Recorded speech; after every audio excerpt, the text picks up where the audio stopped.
let's get to the Cardinals, the last team in the NFC West. Oh, man. Whoever these people is, they gave y'all an A+ off-season grade. We did. Y'all did draft some dudes. Hold Except Will. I mean, y'all signed Will Hernandez. Never mind. That was a terrible signing. Kelvin Beachum, Kazir White from Philadelphia, Will Hernandez. I mean, Zach I'm Allen. gonna let y'all. Byron Murphy, y'all lost him, which is Wow. unfortunate. I just need like 5 minutes. Justin Pugh, Zach Allen, I did like y'all draft class though. Paris Johnson. That's pretty solid. I heard he was doing pretty well. Where's the draft class at? I probably forgot to put it on. Jesus. There. Yeah. Draft class?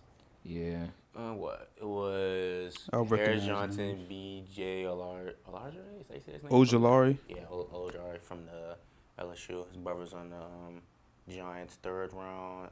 Is that Michael Wilson that round? Or was that was Garrett Williams, I think, from Syracuse. And the 4th round was Michael Wilson from Stanford. 5th round was that Catrell Clark from Louisville? That might have been 6th round. Well, Yeah, it was one of them. And then the 5th round was probably... I'm trying to think. The whole rookie class made the team, so I'm trying to think who am I missing at this point. Listen, it doesn't matter. You guys are gonna stink anyway. Let's get. I want your perspective on the Cardinals this year because honestly, yeah, I'll let you have the floor on this one.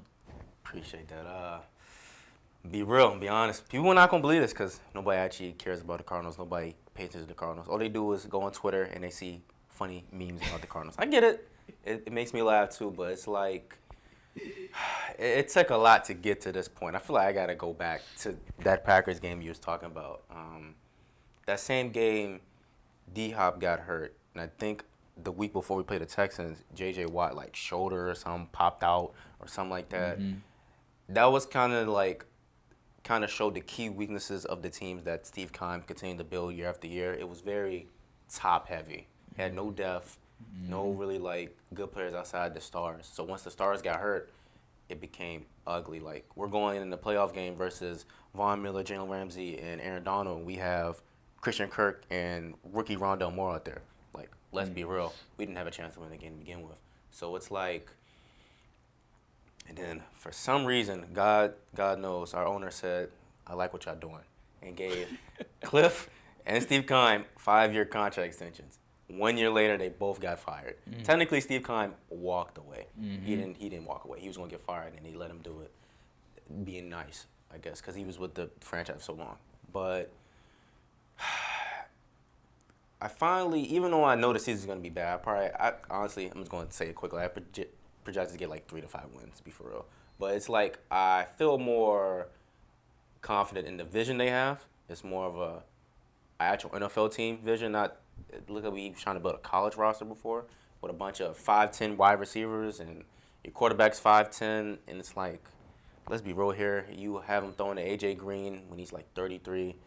It's not a serious roster from top to bottom. I'm sad JJ Watt had to go out like that, but. With Jonathan Gannon and Austin Ford from the Titans as our GM now, and Jonathan Gannon as our head coach, I kind of see the vision that they have.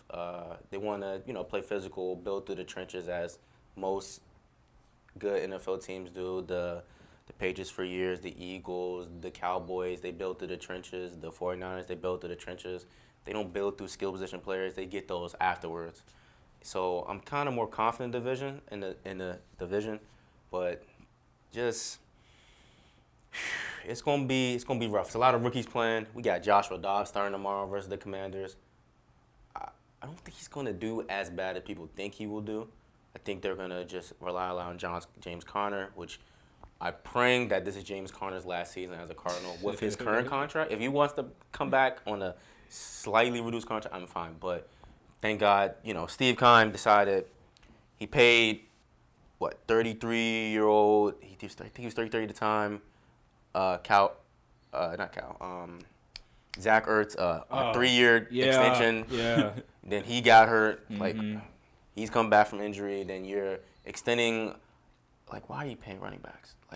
You already did this with David Johnson. How are you doing this again with James Conner? You guys got all. The only good deal he made was that D-Hop trade. That's the only thing he did because he only thing he did was trades. Because I admit, he traded for Chandler Jones. Chandler Jones was elite. A good one. That was good. He traded for Diop, like you said. Yeah. That's good. But when you get the free agency and you draft, I think if you look at like the last like 10 or so years, and you can kind of just like add on like expected value added based on like draft classes, he was the worst.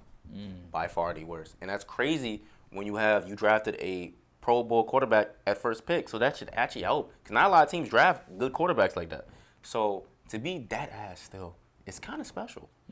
It's to be a GM that bad, it's kind of special. To be a GM, be that bad, and then be walking on TV to talk about the NFL draft like a few weeks later. It was so insane to me to see him on TV. I don't want to get into Steve Conk. I really don't like him. But Cliff, I mean, he wasn't a terrible coach. He just wasn't good. Being nice. He wasn't good at adjustments to his scheme later in the year. That's why we started off hot so much, and then the scheme would just fall off because he didn't have a lot of answers. He didn't really adjust.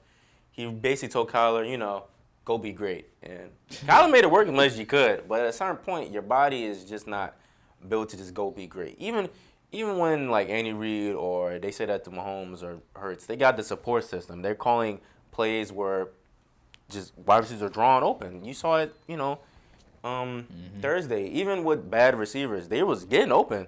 They can't catch the ball, but they're getting open.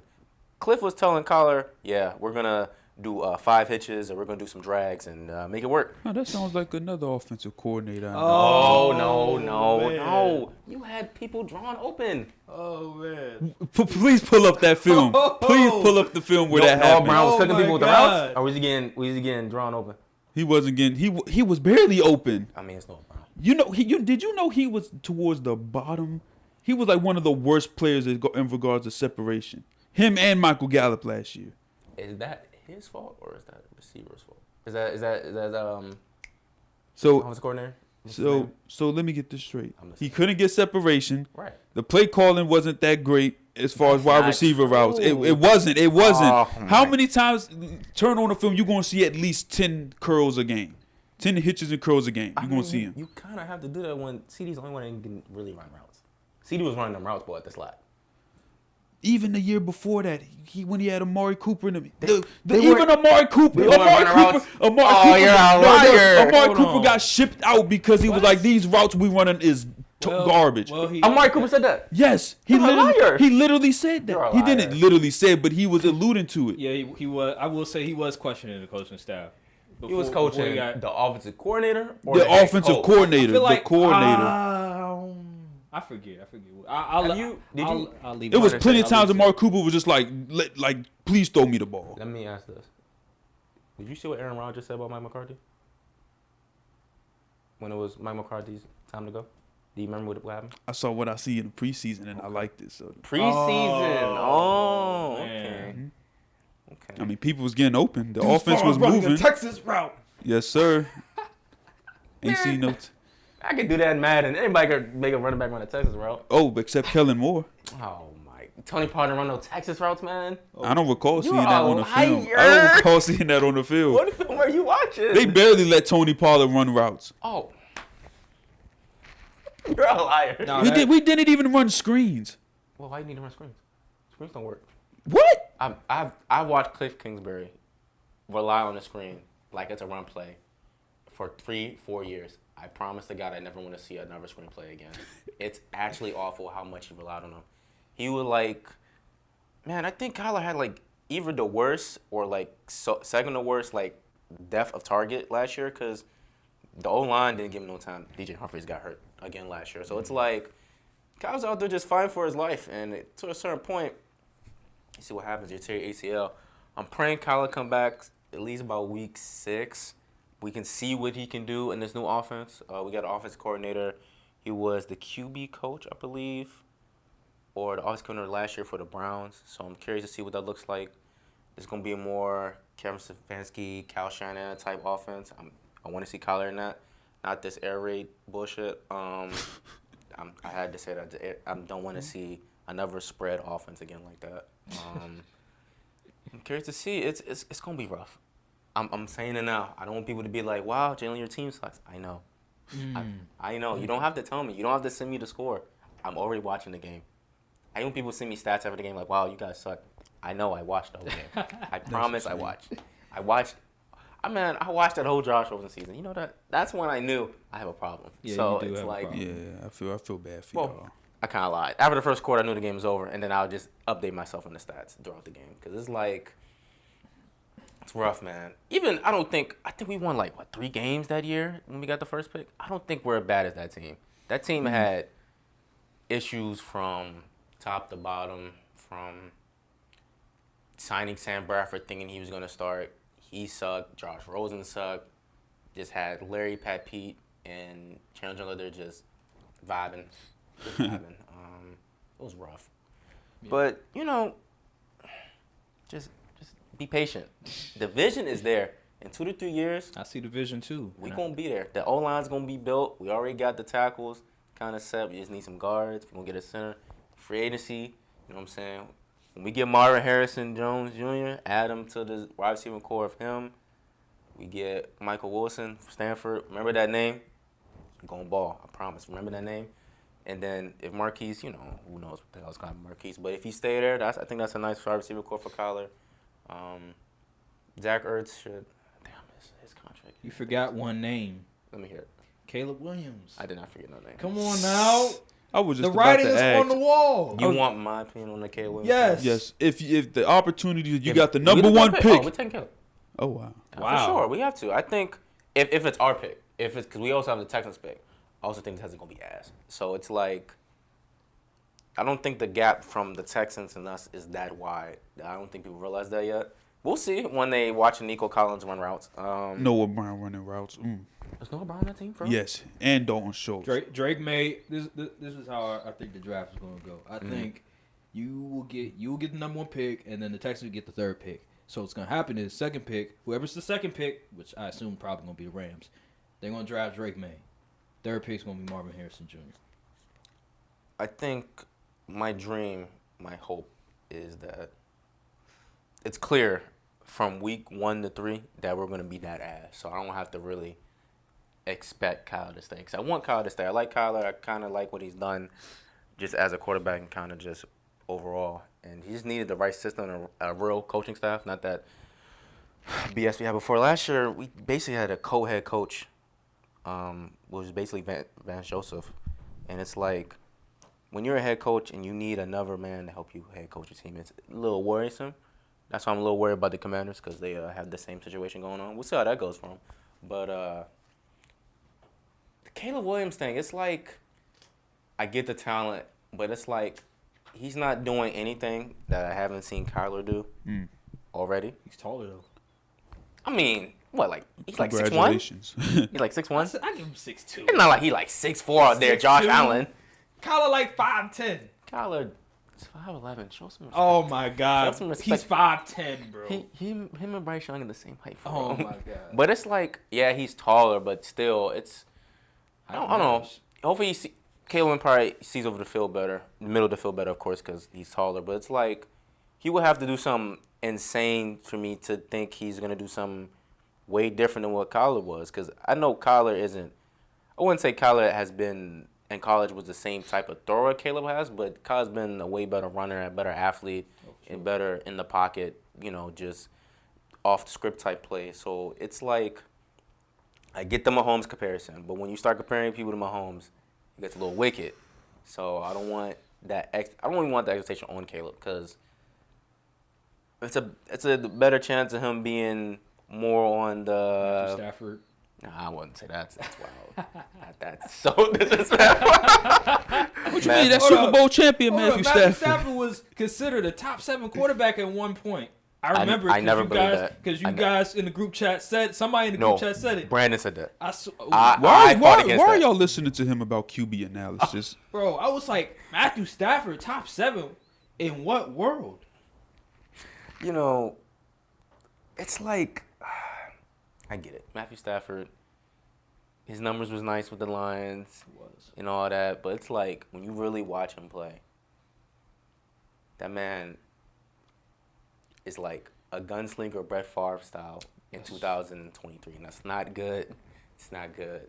We talk about current or Lions Matthew Stafford? Shoot, Yes. with the Rams, Yes. the year he Yes. won the Super Bowl, he had like the most interceptions. Yeah, he was just throwing the ball. And His greatest feat isn't even a Super Bowl. It's getting Kenny Galladay 1,000 yards. That's oh no, we don't disrespect Kenny Galladay now. He was like that for that 1 year. Jump ball merchant. Man, he saved my fantasy team, boy. He was nice though. He was for a jump ball merchant. He was nice. He got paid from the Giants. Congratulations, Giants. Man, Dave Gettleman. He cooked it up. War crimes. He cooked it up, man. War criminal. I'm mad they got competent ownership now and coaching. That's so terrible for the division that's only getting better as the years go. Yeah, well. So Cardinals, I have them as the worst team in the division by far. I say they win 3 games. Brian, what about you? I honestly think the Rams probably will be worse than the Cardinals. What? Glad you. Wow. Because the Rams, unlike the Rams, the Cardinals actually have a resemblance of some dudes on offense. Like, you at least have Kyler and Marquise Brown. You got Zach Ertz. You got James Conner. You recognize these names. Who's throwing the football though? Bruh. Oh my God. Bruh. You talking about the Rams here. We don't know if Stafford's going to be throwing the ball this season. You don't believe in Stetson Bennett? I was trolling my friend for the longest that Stetson Bennett was going to get drafted like in the top 5 rounds. He said, no, he's not. He's going to go undrafted. I said, he's going to get drafted. Whoever thought he was going to go undrafted is just foolish. I think he only got drafted because Sean McVay is actually insane. I think he would have went undrafted. Him and what's his name? Doing the Packers. Sean Clifford. Oh my God. Is he the backup? Yeah. He's been, hey man. Don't Oh my goodness. Don't lie. Training Don't. camp. Copium, stop it. It's because of training camp. He hasn't been too bad. Preseason, he hasn't been too bad. But I'm not a believer. I've watched Sean Clifford in Penn State. Trash. But so far, he's shown some resemblance of being a second string, third string quarterback where he can remain in the league. Now, can he start? Hell no. But should he belong in the league? Hell no. What? Is a second string? Is a second string? It's a second, third string? Third, maybe. I mean, okay. Like, do you want you're second string quarterback, but you want him to be able to come and maybe play a game or two? Do you believe Sean Clifford can play a game or two? I mean, so far he hasn't looked too bad. You're right. He hasn't looked too bad in training camp preseason, but I wouldn't be comfortable. He's not like the quarterback for the Cowboys. He's not him, but not Kellen. Cooper Rush. Cooper Rush. Yeah. You mean Trey Lance? Cooper Rush wasn't, man. Oh my! I'm gonna have to do a whole video of this Cooper Rush stuff because He wasn't good. No, He was bad? He was bad. He was bad. Yes. And y'all won them games? Huh? Y'all won them games? Yeah, but because of the defense. Defense. That's another topic for another day. Well, that was another thing the media tried to spin, but anywho, let's